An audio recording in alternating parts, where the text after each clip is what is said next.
Hello everyone, this is Mtimkhulu here. After a very long time, I should apologize to everyone. It has been too long since the last time I posted a video blog.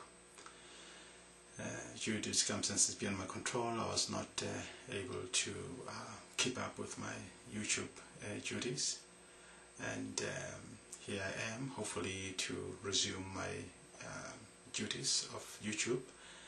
And this definitely is the first video after a very long time. I just want to thank everyone that has continued to support the Mtimkhulu channel. A lot of positive comments that people have left here in support of this channel. I just want to thank you to everybody. It is highly appreciated. I have attempted to respond to many of those comments by posting comments here, but for whatever reason, my comments were just getting expunged by the YouTube machine, so I don't know what's that all about. Moreover, it is nearly impossible to get to communicate with anyone at YouTube, about issues like those. So anyways, that's neither here or there, but I just want you to know that it is appreciated. A lot has changed, or a lot has happened since the last time I made videos. For example, in South Africa, we've heard some very heart-wrenching events there.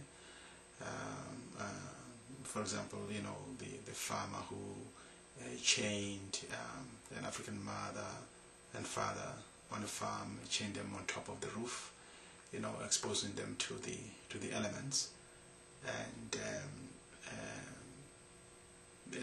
just violating, degrading them, just treating them like non-human beings.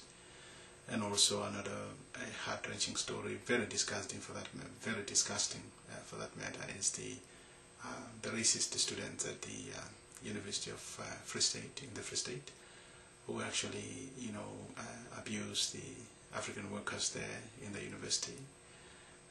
Basically, one of the worst things they did was to, they pee on the food, and then they got them to eat the food that actually had a pee of these racist students.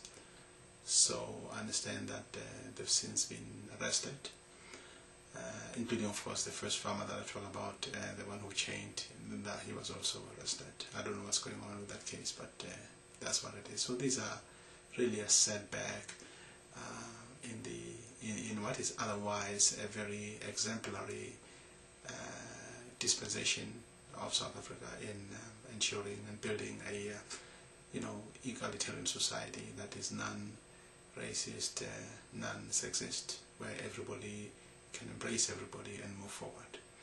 So hopefully these events are just speed bumps along the way, but they don't actually define what the direction the country is taking. Anyways, of course, another issue that they're dealing with there is the issue of electricity. For whatever reason, electricity has become a scarce resource, and I don't really understand this, because we have the best best utility agency in Africa, may add. We're doing very well as far as that, but for whatever reason, we miscalculated our own energy requirements. I think, or at least what some people are saying, is that we actually may have oversold our energy to other African countries, and effectively forgetting about our own energy requirements. Now, of course, morally that would be commendable. It's kind of a selfless commitment in helping others, but not everybody is going to regard it as a selfless or a morally, uplifting way in which we take care of others and forget about ourselves. And that is really having an impact on our economy, particularly in our mining sector, which relies so much on energy. So let's hope that that issue gets resolved. There's no reason to run out of electricity, because we have the ability to calculate how much energy requirements are there, and how much can be allocated to meet those requirements, and this can be done many years down the road. So it came as a surprise, and a shocking surprise, that really we're in this kind of situation. Other than that, I think that South Africa is moving forward. I mean, we have 2010 coming, and we are ready.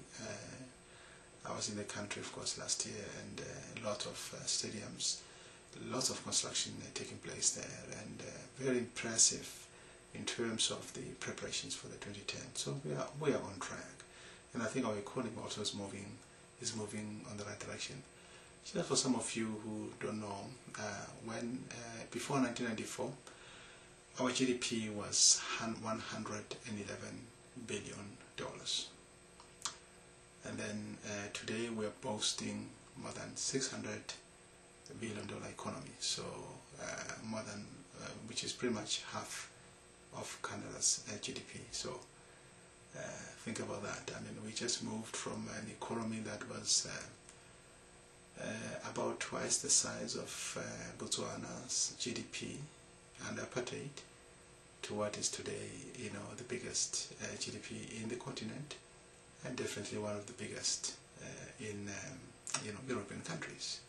So the challenge, of course, continues to be the distribution, that these resources are not well distributed, and that's pretty much an elusive challenge that the country is dealing with. I just also want to point out to everybody that, by the way, this channel is really, although we talk a lot about South Africa, but it is about any topic of interest to people who are subscribers of this channel. So feel free to, post a video, to suggest topics that we can address, that sort of stuff. It would be great to actually have a lot of people post videos, because then that would kind of take away, or at least reduce or ease the burden on my part in creating videos. Although I like creating videos, and I will continue to do that. Okay, so that's what I just wanted to comment about. And once again, thank you very much for all the support that I've received, and my apologies for not keeping up with my YouTube duties. I will do my best to keep up. Okay, thank you very much.